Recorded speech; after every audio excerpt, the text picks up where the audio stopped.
The Hart-Celler Act, how immigration reshaped Black America.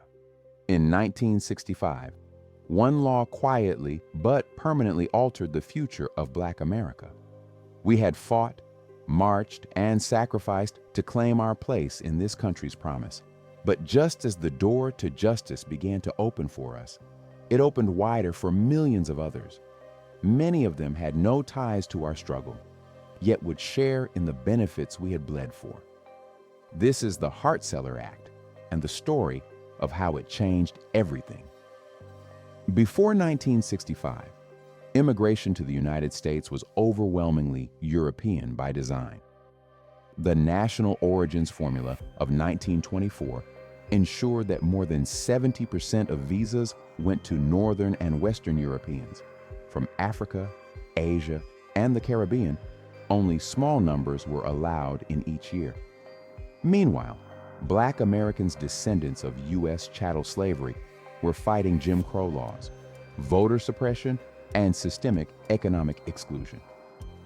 By 1960, most of us lived in the South or in northern cities we had moved to during the Great Migration. There were fewer than 150,000 African or Caribbean immigrants in the entire country. Our leaders, from the NAACP to the SCLC, were focused on one thing: breaking the legal and economic chains that had held us since slavery. On October 3, 1965, President Lyndon B. Johnson stood at the base of the Statue of Liberty and signed the Hart-Celler Act into law. It ended the old racial quota system, replacing it with a preference for family reunification and skilled labor.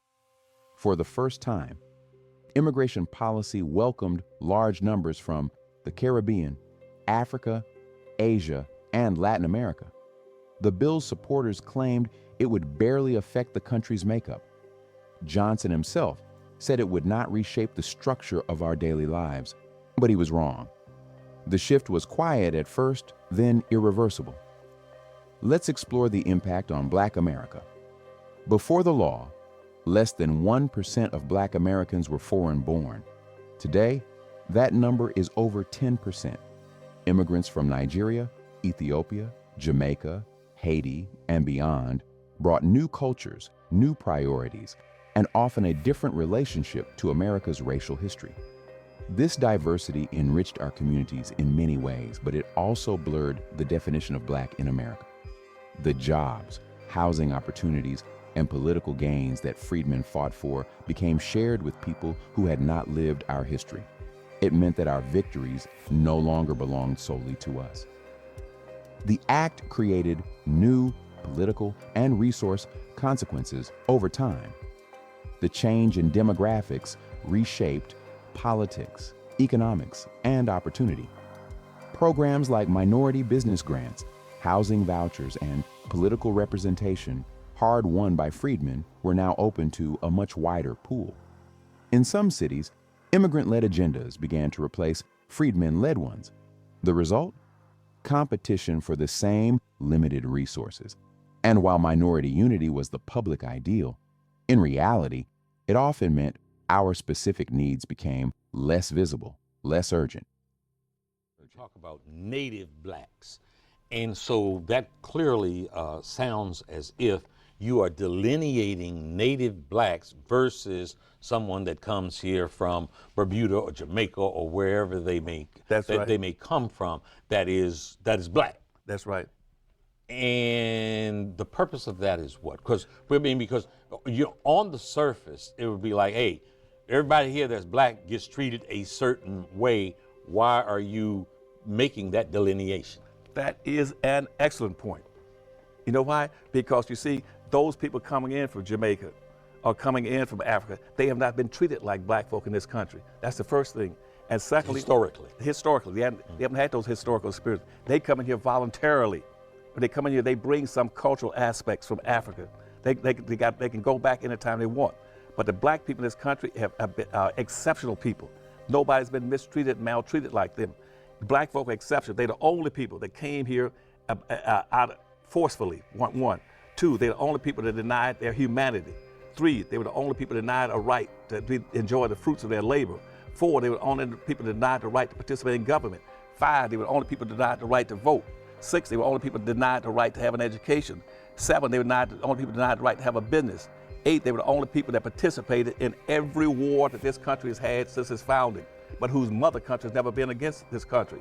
All those immigrants come from countries where they fought America, and they came in. And the 7, that they are the oldest and most patriotic people in the country.